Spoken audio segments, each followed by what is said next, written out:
Okay.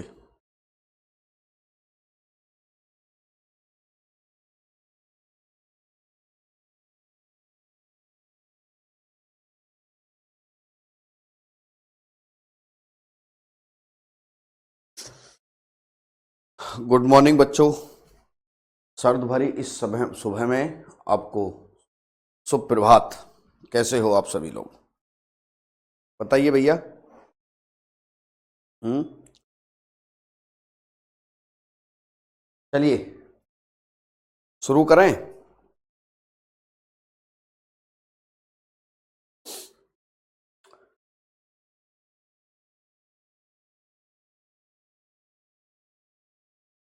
देखिए, हमने देखा कि वर्ष 1990 से 92 के बीच में, वर्ष 1990 से 92 के बीच एक योजना अवकाश की अवधि रही।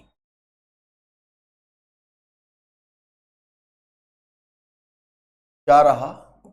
योजना अवकाश रहा।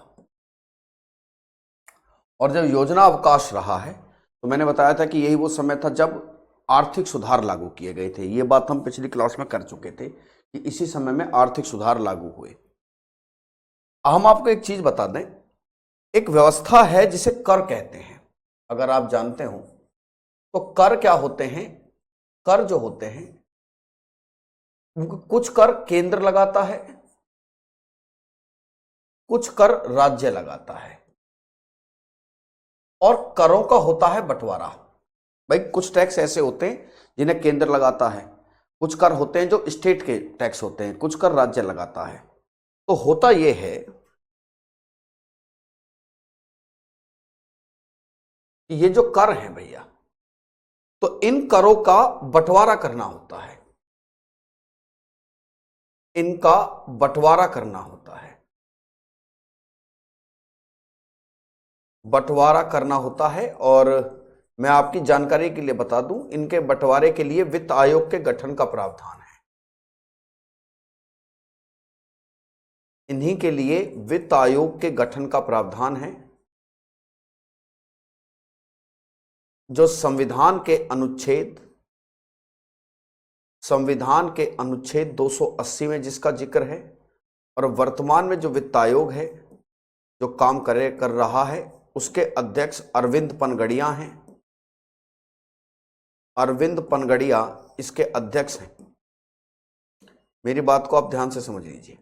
कौन है जी? अरविंद पनगड़िया इसके अध्यक्ष हैं। अब कहोगे जी ये इस वाली बात को जिक्र करने की जरूरत क्या पड़ी हमें? तो ऐसा होता है कि आपने कभी सुना तो होगा ही, अगर आप हाँ या ना में जवाब भी दे सकते हो, कि केंद्र और राज्य के बीच में कई बार करों को लेकर तनातनी होती है। कई बार ये आरोप लगते रहते हैं इस प्रकार के कि केंद्र ना मनमानी कर रहा है। राज्य कहते रहते हैं कि जी हमें तो पैसा ही नहीं मिलता। तो भाई साहब क्यों नहीं मिलता? बोले भाई साहब केंद्र जो है टैक्स का हमारा हिस्सा नहीं दे रहा है। और आजकल जीएसटी को लेकर ये सब चीजें चलती रहती हैं। बात की भी जो जीएसटी है, क्योंकि जीएसटी में राज्यों की भी हिस्सेदारी है, तो राज्य ये कहते हैं कि केंद्र सरकार हमारा टैक्स क्लियर नहीं कर रही है, हमें पैसा नहीं दे रही है, हमारे यहाँ के डेवलपमेंट को रोक रही है, जिससे हमारी सरकारें खतरे में XYZ। तो कर सुधार समय समय पर करने पड़ते हैं। योजना अवकाश के जो समय है, इसी समय में एक घटना हुई जो टैक्स रिफॉर्म से रिलेटेड थी। किन से रिलेटेड है? टैक्स रिफॉर्म से रिलेटेड थी। इसी अवधि के बीच कर सुधारों के लिए चेलैया समिति का गठन किया गया। इसमें ही कर सुधारों के लिए, कर सुधारों को चेलैया समिति का गठन किया गया।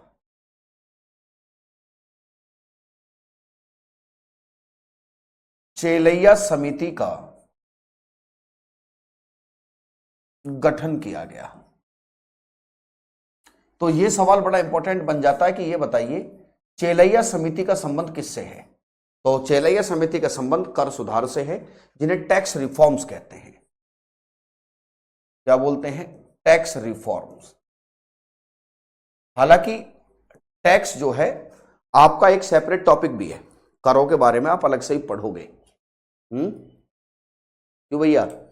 भगवान करे तुम कर देने के लायक बनो, भगवान करे तुम इतना पैसा कमाओ, कर देने के लायक बनो, नौकरी करोगे तो कर देना पड़ेगा, टैक्स देना पड़ता जब पैसा कमाते हो, तो कर सुधारों से इसका संबंध था। देखिए अब होता यह है कि जो कहानी भारत में चल रही थी उस कहानी का पटाक्षेप हो जाता है। पटाक्षेप का अर्थ है कि वो चीजें अब खत्म हो जाती हैं, एक नई पंचवर्षीय योजना की लागू करने की बात हुई और 8वीं पंचवर्षीय योजना शुरू होती है। क्या होती है? 8वीं पंचवर्षीय योजना। चलिए साहब डालिए हेडिंग 8वीं पंचवर्षीय योजना। बजट पर आते हैं फिर। 8वीं पंचवर्षीय योजना 1992 से शुरू हुई, जो कि 5 साल तक चलेगी, 1997 तक चली है। तब तक 1997 तक। भाई एक चीज आप समझ लो ध्यान से कि जब तक आपको उस दौर की राजनीतिक हलचल नहीं पता होगी, भूल जाओ आप कि आप चीजों को याद रख सकते हो, बिल्कुल भूल जाना। हमें इधर उधर की बातें ध्यान रखनी पड़ती हैं, तब जाके मेन मुद्दे पर आदमी आता है। क्या हुआ इसमें भैया मानव संसाधनों के विकास पर फोकस किया गया था। इसमें मानव संसाधनों के विकास, मानव संसाधन के विकास पर फोकस किया गया।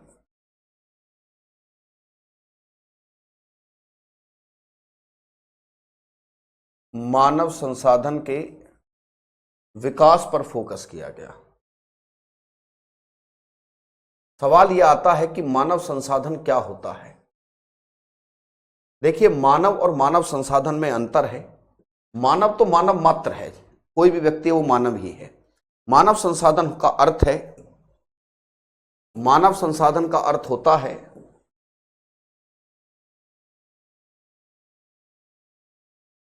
मानव संसाधन का अर्थ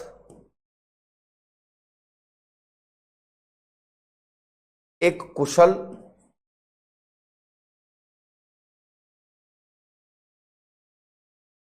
जो और स्किल्ड मानव से है, स्किल्ड मानव से, स्किल्ड मानव से है, जो देश के विकास में योगदान दे सके। केवल देश की इनकम खाए ना, जो देश के विकास में, जो देश के विकास में योगदान दे सके,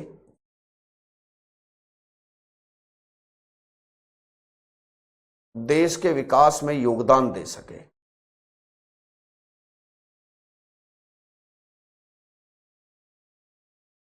जो क्या कर सके भैया? देश के विकास में क्या दे सके?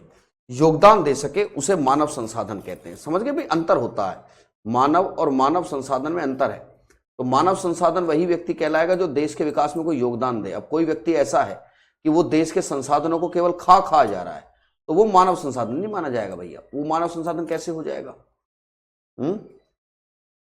ठीक है, तो जो देश के योगदान दे सके। अच्छा एक चीज और रखिए, मैं आपको बता दूं, एक टर्म और होती है जिसे मानव पूंजी कहते हैं। एक टर्म और याद रखनी है आपको, जिसे कई बार हम मानव पूंजी कहते हैं। मानव पूंजी क्या है गुरुजी? मानव, मानव संसाधन, मानव पूंजी सब अलग अलग है क्या? बिल्कुल अलग अलग है। एक मानव पूंजी होती है। क्या होती है? मानव पूंजी का संबंध किससे है? जो मानव पूंजी है, एक होती है मानव पूंजी। मानव पूंजी भी एक चीज होती है। अब तुम खुद सोचिएगा कि आप किस कैटेगरी में आते हैं, जिसे इंग्लिश में ह्यूमन कैपिटल कहा जाता है। ह्यूमन कैपिटल का संबंध किससे है? वो व्यक्ति जो स्किल्ड है, देश के तरक्की में योगदान दे रहा है और टैक्स दे रहा है। भाई बात को समझो, इंसानों में इंसान वही है जो देश को टैक्स दे रहा है। देश की तरक्की देश के लिए सेवा करने से और देश को टैक्स देने से होती है। टैक्स चोरी करना जो है देश की तरक्की को रोकता है। यह सवाल पूछा गया था कि जो काला धन होता है उससे दिक्कत क्या है ना? याद रखिएगा कि काले धन से क्या दिक्कत है। काले धन से एक समांतर अर्थव्यवस्था पैदा होती है और वो बड़ी देश को नुकसान देती है। कोई कई बार बच्चे पूछेंगे what is black money? Black money वो जिस पैसे पे टैक्स नहीं है, ब्लैक मनी है। जिस पैसे पे तुमने टैक्स नहीं दिया वो ब्लैक मनी ही है। और आपका पैसा, अब ऐसा नहीं है जी मैं तो कमाता ही 2,000 रुपए हूं, तो भैया 2,000 तो टैक्स के दायरे में नहीं आता। लेकिन जब आप टैक्स के दायरे में हैं और उस पैसे को तुम, क्योंकि आजकल के आदमी मास्टर आदमी, तो वो फिर ब्लैक मनी कहलाता है। वो मानव जो क्या है, स्किल्ड है, ऐसा मानव जो स्किल्ड है, जो स्किल्ड है, जो कर देता है, कर देता है, और उत्पादन में, देश के उत्पादन में जिसका कुछ ना कुछ सहयोग है, उत्पादन में सहयोग है।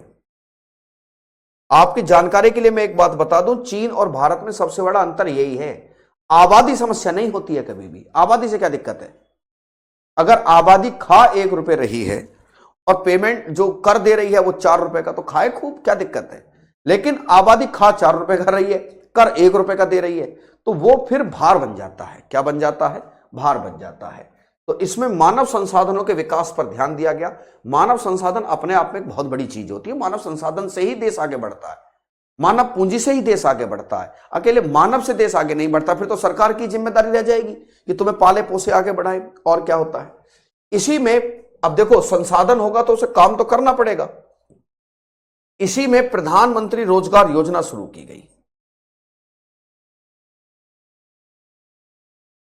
प्रधानमंत्री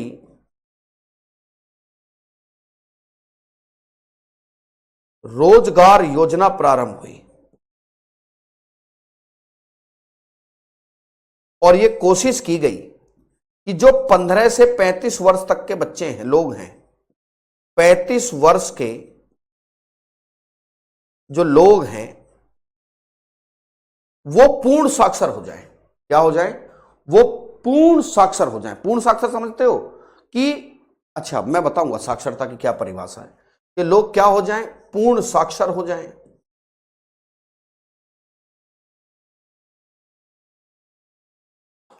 देखो दादा, बात यह है कि आप में से ये बताइए कितने लोग ये समझते हैं कि साक्षरता क्या है। इस पर सरकार ने बड़ा फोकस किया है। देखिए, साक्षरता का अर्थ क्या होता है? साक्षरता का अर्थ है, साक्षरता का अर्थ जो भारत का संविधान है, संविधान की जो 8वीं अनुसूची है, 8वीं अनुसूची है, जिसका संबंध भाषाओं से है। अब कोई कहे आपसे कि भाई साहब इधर आइए, कि क्या नाम है आपका? जैसे मेरा नाम सुशांत है। ये नाम सुशांत है आपका? इटली भाषा वाले इटालियन भाषा जानते हो? बोले मैं क्यों जानूं इटालियन भाषा? बोले अरे तुम तो अनपढ़ हो। अरे मूर्ख आदमी है, मैं इटालियन क्यों जानूं भाई? मैं भारत में रहता हूं, मैं भारत की भाषाएं जानूंगा। इधर आओ। जापानीज जानते हो? बोले नहीं जानते। बोले फिर क्या मतलब है, तुम तो पढ़े लिखे नहीं हो। ऐसा नहीं होता है। जो साक्षरता का अर्थ है, संविधान की जो 8वीं अनुसूची है, इसमें जिसका संबंध भाषाओं से है, अनुसूची में जो वर्णित भाषाएं हैं, वर्णित भाषाओं में से एक को, कोई भी एक को क्या कर सकता है? वो पढ़ सकता है, पढ़ सकता है। कोई भी एक भाषा को लिख सकता है, लिख सकता है, समझ सकता है, समझ सकता है। मैं एक दिलचस्प वाक्य बताऊंगा, उस व्यक्ति को पढ़ा लिखा आदमी माना जाएगा। कि कोई भी एक भाषा, कोई भी एक भाषा तुम उसे, वो कोई तुमसे कोई भी एक भाषा, तुम्हारी मर्जी की, कोई बोडो, मैथिली, संथाली भी हो सकती है, आप उसको लिख सकते हो, आप उसे समझ सकते हो, आप उसे बोल सकते हो, आप साक्षर हैं, है ना। हमें याद है कि हमारे दादा भी इस साक्षरता मिशन के एक हिस्सा थे, है ना। बाद में प्रौढ़ शिक्षा केंद्र भी खोले गए। क्या खोले गए? प्रौढ़ शिक्षा केंद्र भी खोले जाते हैं, खोले गए हैं, जिससे बड़े बूढ़ों की शिक्षा का ध्यान रखा गया था। तो ये थी 8वीं पंचवर्षीय योजना, जो 1992 से 97 तक चली। अब आती है 9वीं पंचवर्षीय योजना, जिसका ड्यूरेशन 1997 से 2002 के बीच में था।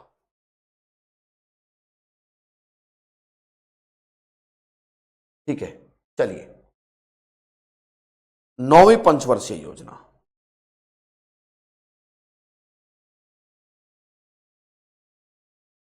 नौवीं पंचवर्षीय योजना,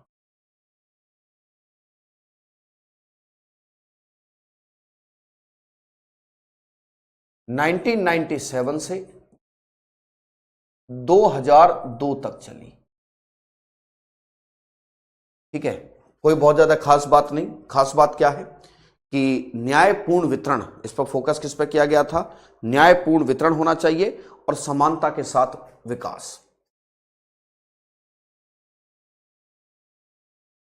न्यायपूर्ण वितरण और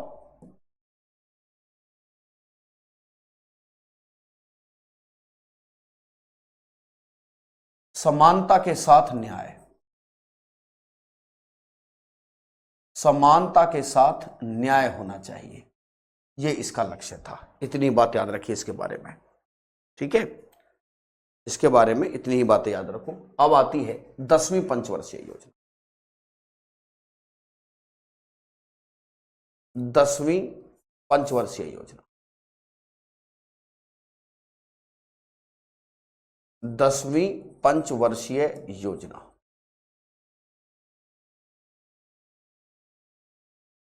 2002 से शुरू हुई, 2007 तक चली।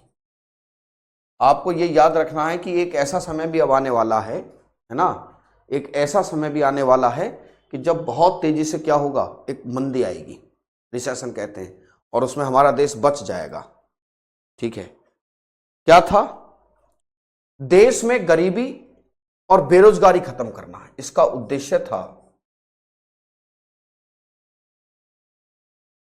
इसका उद्देश्य था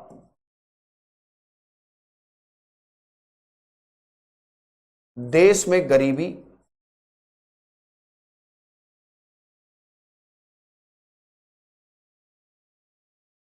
और बेरोजगारी समाप्त करना।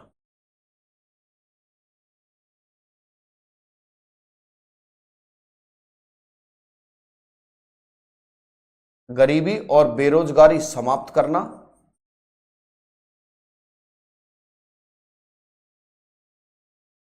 मुझे ऐसा लगता है कि गरीबी जो है समाप्त हो जाना या बेरोजगारी हट जाना, सरकार को अपनी परिभाषा पर भी ध्यान देना चाहिए। सरकार इस विषय में परिभाषा पर भी ध्यान दे। सरकार अगर उल जलूल बात करेगी कि कोई आदमी 27 रुपए कमाता है तो वो गरीब नहीं होगा, यार ये तो फिर बेकार की बातें हैं। ठीक है, हमें गरीबी मल्टी डायमेंशनल अप्रोच से देखनी होगी, जिसकी सरकार कोशिश कर रही है।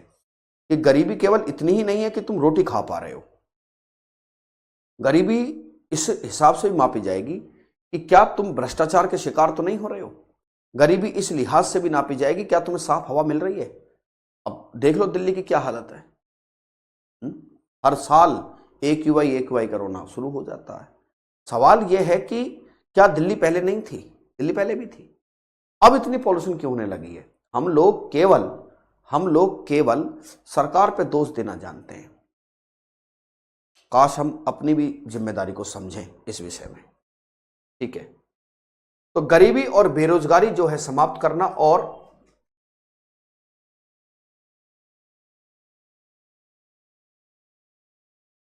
आगामी 10 वर्षों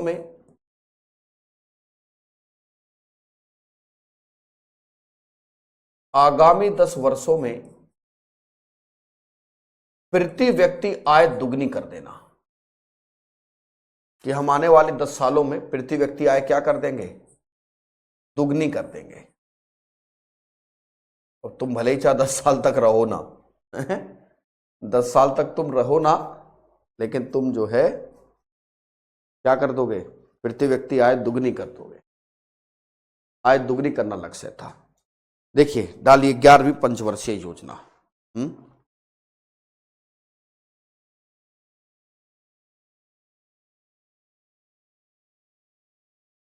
चलिए, 11वीं पंचवर्षीय योजना।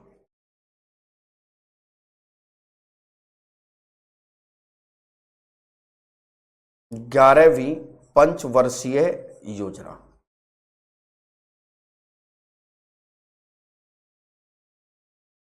दो 2007 से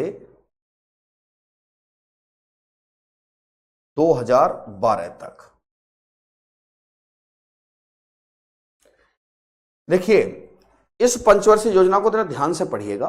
इसका उद्देश्य क्या है? तीव्रतम और समावेशी विकास। इसका उद्देश्य है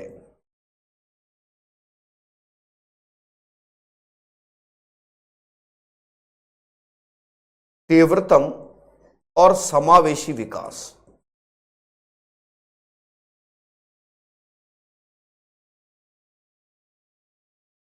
तीव्रतम और समावेशी विकास।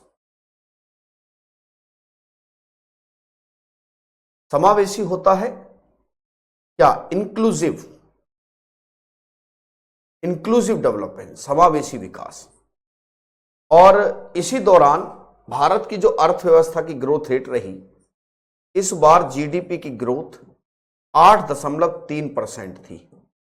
सर आपने पहले कभी नहीं लिखवाई, लेकिन आज आपने जीडीपी की ग्रोथ रेट लिखवाई है। क्यों? ये जीडीपी की ग्रोथ रेट के अपने आप में मायने थे, ये अपने आप में मायने रखती है, यह अपने आप में मायने रखती है।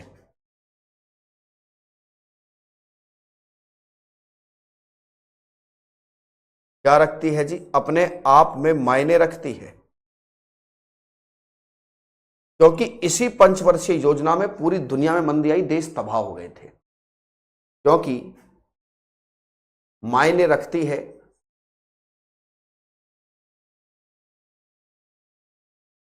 क्योंकि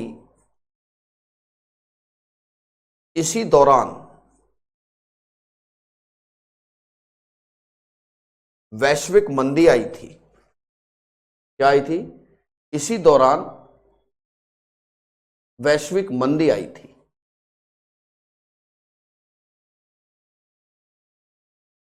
वैश्विक मंदी, ग्लोबल रिसेशन।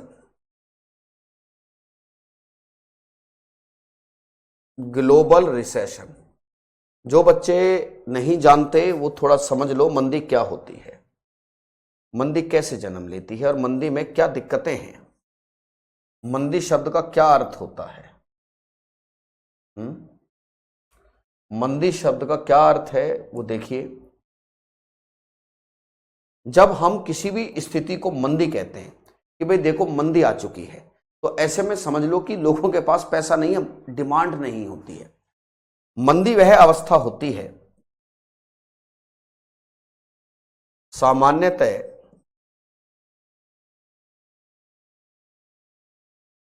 मंदी वह अवस्था है जब मांग कम हो जाती है। जब मांग कम हो जाती है,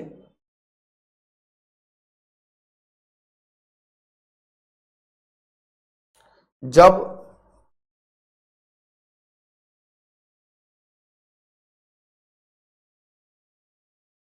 मांग कम हो जाती है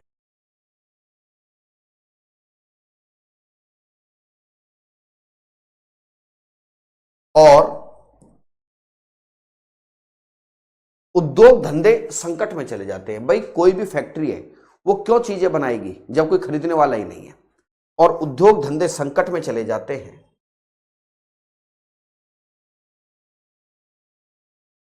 उद्योग धंधे संकट में चले जाते हैं। जब डिमांड नहीं होगी तो कोई क्यों प्रोडक्ट करेगा। उद्योग धंधे कहां चले जाते हैं? उद्योग धंधे संकट में चले जाते हैं।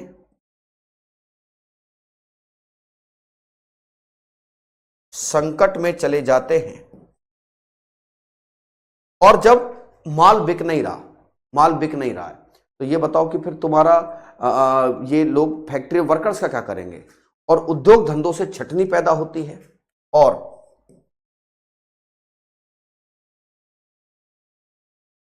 छटनी की प्रक्रिया शुरू होती है।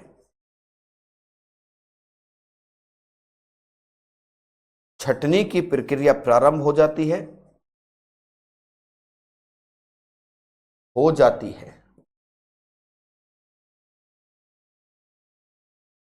अर्थात बेरोजगारी बढ़ जाती है।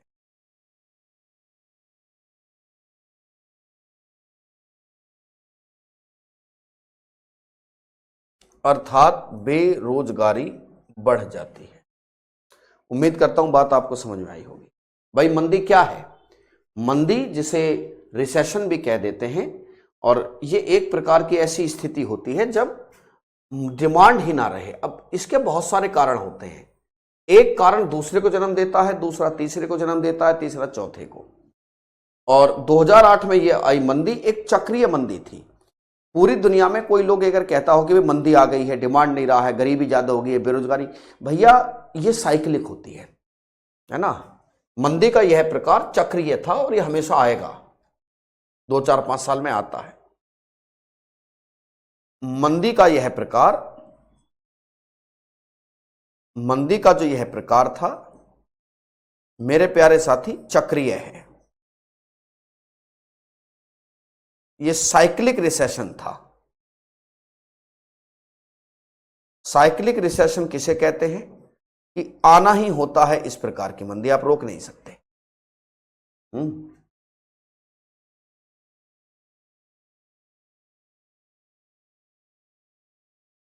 ये कैसा था? ये साइक्लिक प्रकार की मंदी थी।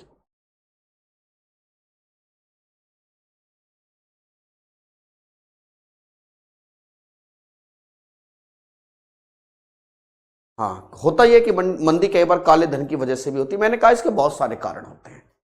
एक कारण दूसरे को, दूसरा तीसरे को, समस्या ही समस्या को जन्म देने लगती है। अब आती है 12वीं पंचवर्षीय योजना। कौन सी पंचवर्षीय योजना? लास्ट पंचवर्षीय योजना है।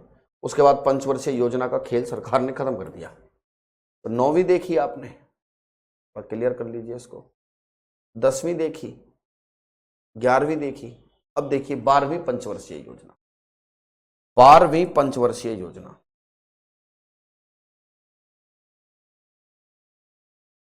बारहवीं पंचवर्षीय योजना।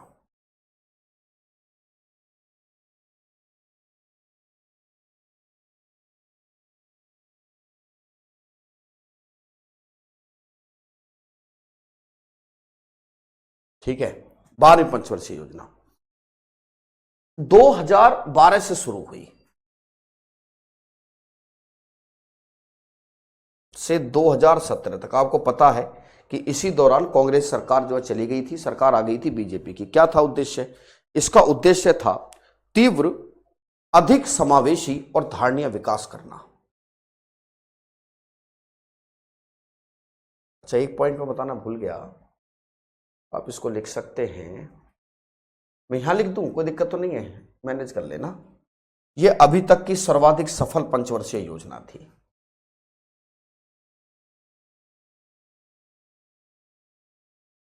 यह अभी तक की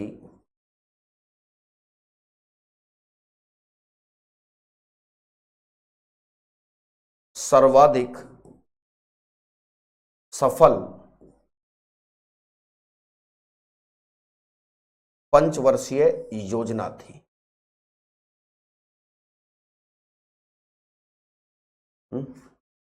इसका उद्देश्य था तीव्र, अधिक समावेशी और धारणीय विकास करना। क्या था उद्देश्य? इसका उद्देश्य था तीव्र,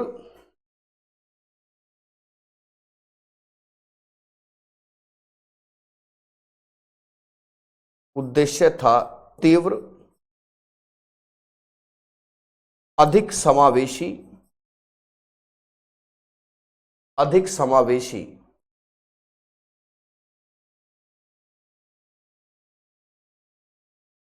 और धारणीय विकास करना।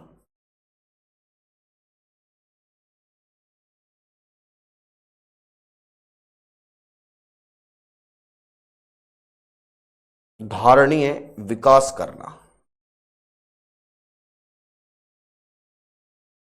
ठीक है, इसका उद्देश्य था। अब देखिए 12वीं पंचवर्षीय योजना के बाद वर्तमान में स्थिति क्या है।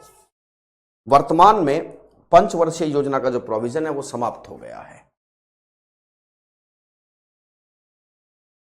अब देखिए वर्तमान स्थिति क्या है। वर्तमान स्थिति क्या है?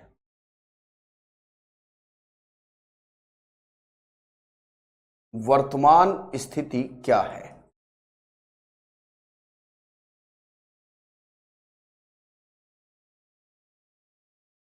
ठीक है, वर्तमान में पंचवर्षीय योजना का प्रावधान समाप्त कर दिया गया, लेकिन अब आप दूसरा भी तो पूछ सकते हो, पंचवर्षीय योजना खत्म, अच्छा जी, तो क्या देश में विकास नहीं होता? होता है ना। अब उसके लिए स्ट्रेटजी बनाई जाती है, उसको पंचवर्षीय नाम नहीं दिया जाता है। योजना बनती है लेकिन उसको पंचवर्षीय योजना के ढांचे में नहीं बांधते हैं। वर्तमान में पंचवर्षीय योजना का प्रावधान समाप्त कर दिया गया है।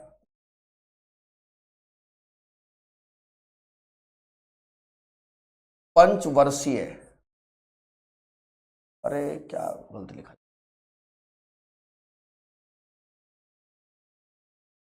पंचवर्षीय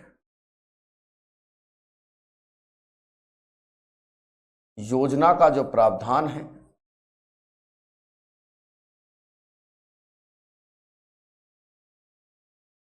पंचवर्षीय योजना का जो प्रावधान है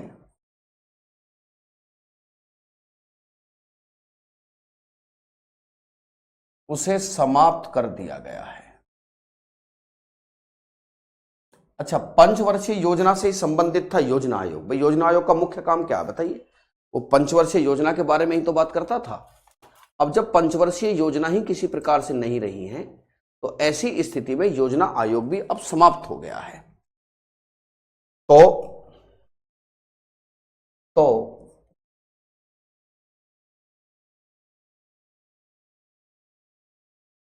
योजना आयोग भी भैया अब समाप्त कर दिया गया है। अब योजना आयोग भी नहीं होता है। मेरी बात को समझिए, अब ऐसा तो नहीं है कि योजना आयोग नहीं है, पंचवर्षीय योजना नहीं है तो डेवलपमेंट रुक गया, ऐसा नहीं होता है। अब योजना आयोग का स्थान नीति आयोग ने ले लिया है। योजना आयोग का जो स्थान है, योजना आयोग का स्थान भैया नीति आयोग ने ले लिया है। नीति आयोग ने ले लिया है। 2014 में इसकी घोषणा हुई, जब मोदी जी प्रधानमंत्री बने, 15 में इसने काम करना शुरू कर दिया। क्या है ये, पूरी तरीके से समझिएगा, ने ले लिया है। क्या है ये समझिएगा। अगर हम नीति आयोग की बात करें तो सबसे पहले हमें नीति आयोग की फुल फॉर्म देखनी हो।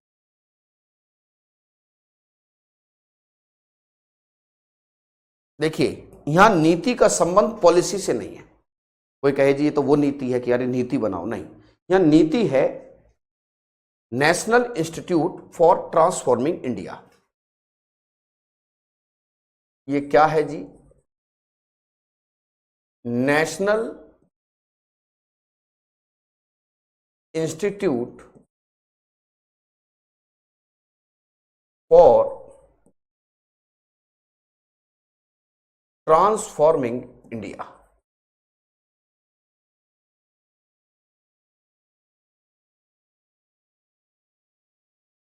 क्या है जी? इसका अर्थ होता है national institute for transforming India, NITI Aayog. ये क्या करता है? ये एक प्रकार का थिंक टैंक है। थिंक टैंक समझते हैं? थिंक टैंक का अर्थ होता है जो सोचे, विचार करे देश का विकास कैसे होगा और सरकार को सलाह दे। ये सरकार के एक थिंक टैंक के रूप में कार्य करता है।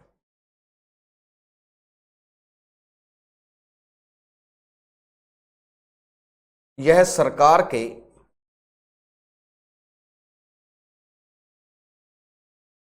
एक थिंक टैंक के रूप में कार्य करता है। सरकार के एक थिंक टैंक के रूप में, किसके रूप में? थिंक टैंक के रूप में कार्य करता है। थिंक टैंक समझते हैं?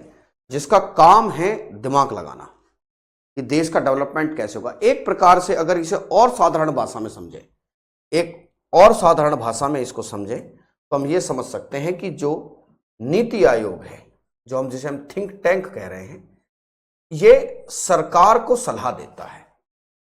योजना आयोग भी यही काम करता था, उसका काम सलाह देना है, योजना बनाकर लागू करना नहीं है। इसका काम सरकार को सलाह देना था। इसका कार्य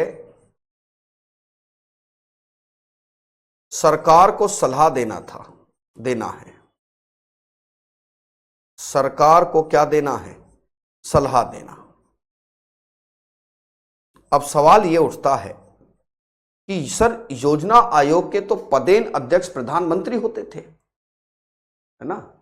योजना आयोग के तो पदेन अध्यक्ष प्रधानमंत्री है, यहां भी प्रधानमंत्री अध्यक्ष हैं, लेकिन इसमें एक अध्यक्ष और एक सीईओ होते हैं। प्रधानमंत्री इसके अध्यक्ष होते हैं। इसमें एक अध्यक्ष और इसके सीईओ होते हैं। इसके एक अध्यक्ष होते हैं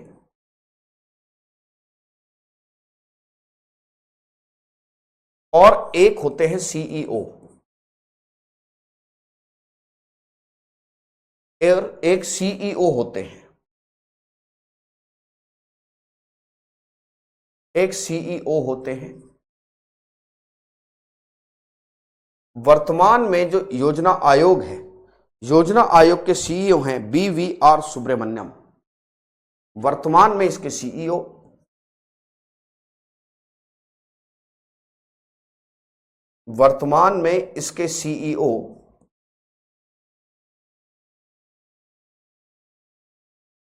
कौन है?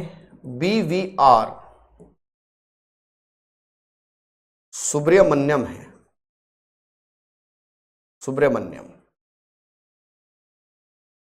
BVR सुब्रमण्यम, ठीक है। इसकी घोषणा 2014 में हुई थी।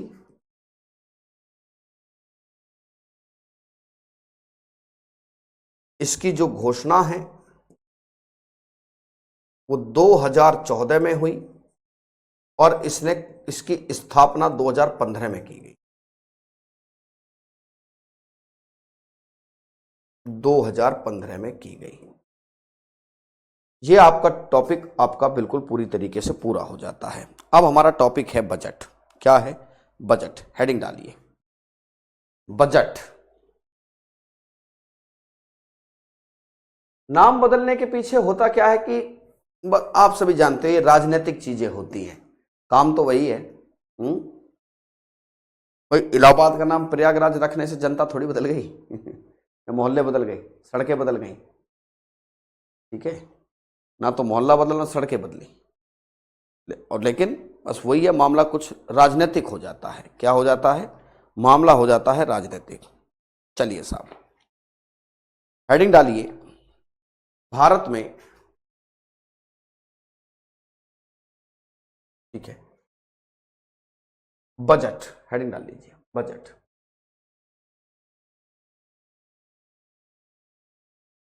बजट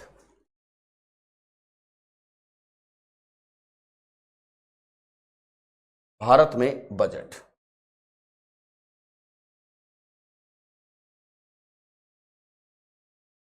भारत में बजट।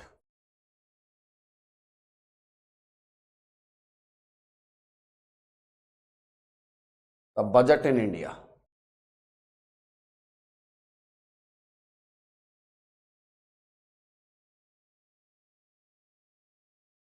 बजट इन इंडिया, ठीक है। चलो साहब, सबसे पहले देखिए बजट होता क्या है। बजट क्या होता है? बजट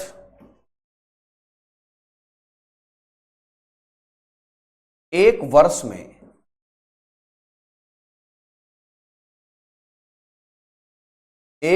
में जो प्राप्त आमदनी है,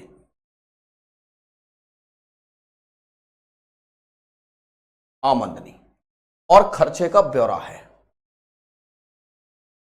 और खर्चे और खर्च करने का ब्यौरा।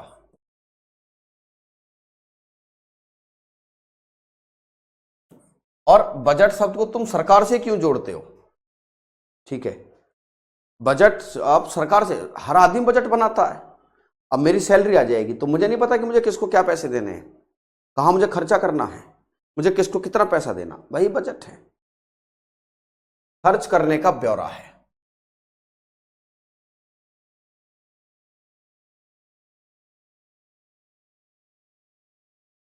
ब्यौरा है। देखिए, संविधान में बजट शब्द का जिक्र नहीं है। संविधान में बजट शब्द का जिक्र नहीं है।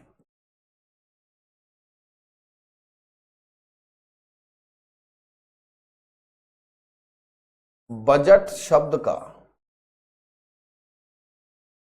मान लो किसी को राजा बनना है, तो मुझे नहीं पता कि आपने आज तक YouTube पे क्या देखा है, आपने आज तक YouTube पे क्या देखा, पर मैं आपको बात बता सकता हूं। देखिए, आम आदमी के लिए राजा बनने का एक ही तरीका है कि वो अच्छी नौकरी व्यवसाय करे, ठीक है, और राजा जैसा कोई चीज अब होती नहीं है। ले लीजिए ना, ले लेना, पक्की बात है ना। देखिए, संविधान में बजट शब्द का जिक्र नहीं है। बजट शब्द का जिक्र नहीं है, तो फिर गुरुजी काहे हम बजट बजट चिल्लाते हैं? हम बजट बजट काहे चिल्लाते हैं? तो बजट शब्द आया कहां से है, क्या है बजट शब्द की कहानी? असल में बजट एक झोला होता है। क्या होता है? एक झोला, जिस झोले को बुजेट कहा गया। क्या कहा गया? जिस झोले को कहा गया था बुजेट, इसी बुजेट से निकला शब्द क्या? बजट।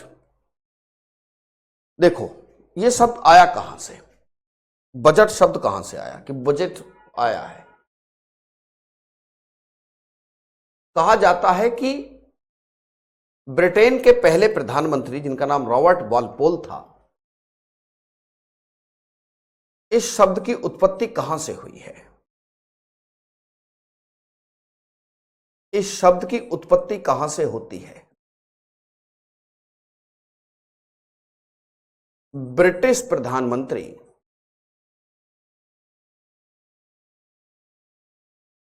ब्रिटिश प्रधानमंत्री जिनका नाम था रॉबर्ट वालपोल। क्या नाम था? Robert Walpole. ब्रिटिश प्रधानमंत्री रॉबर्ट वालपोल से होती है। रॉबर्ट वालपोल, रॉबर्ट वालपोल का क्या संबंध है, बताते हैं। असल में रॉबर्ट वालपोल जब प्रधानमंत्री थे तो वो कुछ कागज लेकर आए, जिन कागजों में इस बात की जानकारी थी कि देश की आमदनी कितनी है और देश का खर्चा कितना होना है। तो वो एक चमड़े के बैग में उन कागजों को रखकर लाए। चमड़े के उस बैग को बुजेट कहा गया। क्या कहा गया? बुजेट। तो तभी ब्रिटेन के संसद के लोग चिल्लाए कि देखो बुजेट खुल गया, बुजेट खुल गया। बस वहीं से बजट शब्द आया है, वॉलपोल से हुई। और क्योंकि जो वॉलपोल थे, रॉबर्ट वालपोल, रॉबर्ट वालपोल से हुई है। इन्होंने संसद के सामने, इन्होंने भैया संसद के सामने जब वित्तीय विश्लेषण रखा, संसद के सामने कुछ कागज लाए,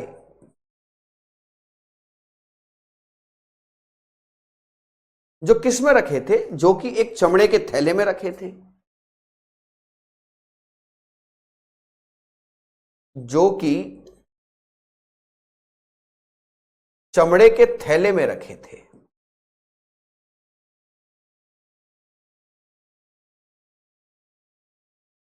और ये जो चमड़े का थैला था, इसे बुचेट कहा गया। यही थैला क्या था? ये जो चमड़े का थैला है, इसी चमड़े के थैले को बुचेट कहा गया है। इसे ही क्या कहा गया? इसे ही लोगों ने बुजेट कहा। क्या कहा? बुजेट। इसे ही लोगों ने बुजेट कहा।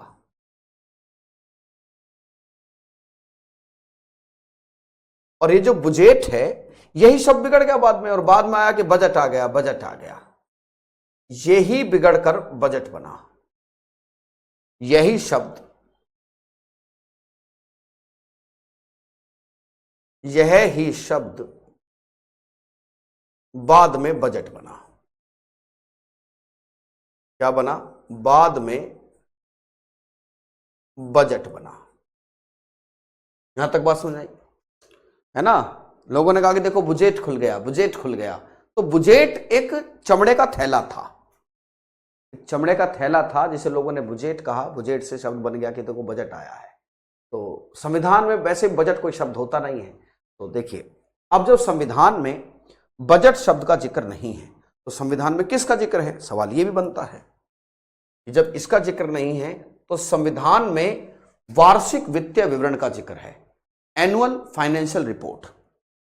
संविधान में जो शब्द लिखा है, संविधान में वार्षिक वित्तीय विवरण का जिक्र है।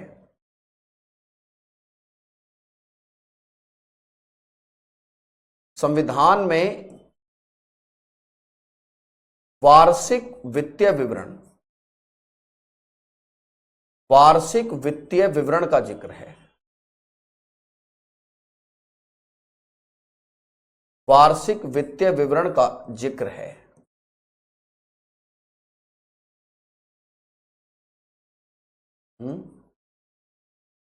वार्षिक वित्तीय विवरण मतलब that is annual financial report. वार्षिक वित्तीय विवरण क्या है? वार्षिक वित्तीय विवरण that is annual financial report. वार्षिक वित्तीय विवरण।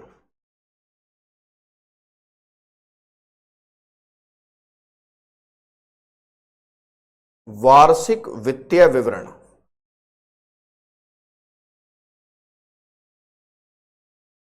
इसका जिक्र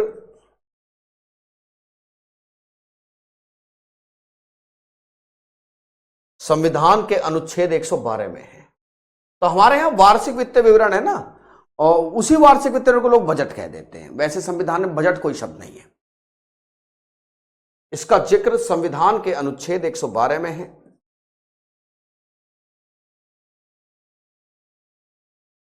संविधान के अनुच्छेद 112 में है भैया।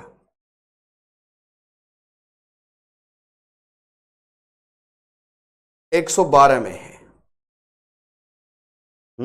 और ये जो वार्षिक वित्तीय विवरण है, इसके बारे में एक बात और समझ लो। जो वार्षिक वित्तीय विवरण है, इसे राष्ट्रपति के कहने पर वित्त मंत्री संसद के सामने रखते हैं।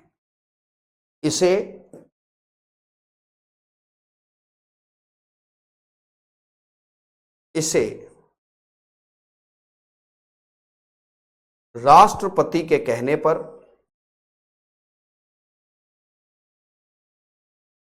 जो हमारे वित्त मंत्री हैं, वित्त मंत्री संसद के सामने रखते हैं। वित्त मंत्री क्या रखते हैं? संसद के सामने। क्या रखते हैं जी? संसद के सामने रखते है ना। किस आर्टिकल 112 में? अनुच्छेद 112। कौन सा है जी? 112 में दिया गया है इस शब्द का जिक्र। ठीक है, बात समझ में आई नहीं? तो अच्छा हमारे देश में केंद्र थोड़ी होता है, राज्य भी तो होते हैं। राज्य भी तो होते हैं। देखिए, राज्य सरकारों के, ये नोट करिएगा कि जो राज्य सरकार है भाई, एक तो केंद्र का बजट होता है ना। मान लो कोई एक राज्य उत्तर प्रदेश है। क्या है जी? उत्तर प्रदेश है। तो उत्तर प्रदेश की सरकार तो अपना बजट रखती है। वो किस अनुच्छेद से है? संविधान के अनुच्छेद 202 के अनुसार। जो राज्य सरकारें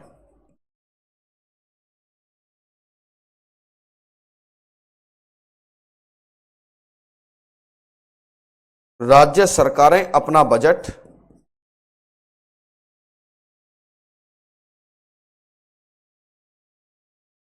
संविधान के अनुच्छेद, अच्छा बजट नहीं है, मैं बजट क्यों लिखते रहा हूं, बजट शब्द का जिक्र नहीं है, उनका भी यही लिखा है, अपना वार्षिक वित्तीय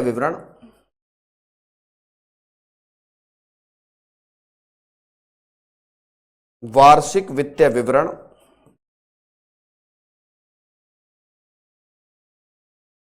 संविधान के अनुच्छेद 202 से रखती हैं।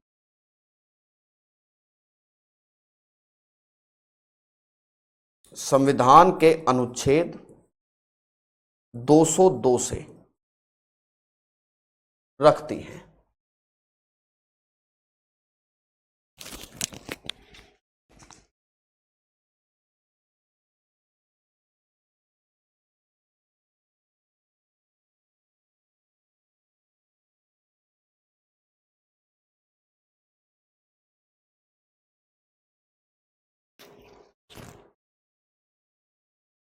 दो से करती हैं।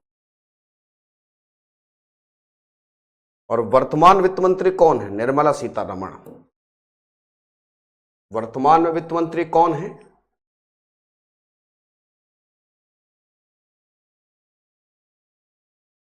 निर्मला सीतारमण जी हैं। ठीक है, तो टॉपिक शुरू हो गया है, कल इस पर और चर्चा की जाएगी विस्तार से। धन्यवाद।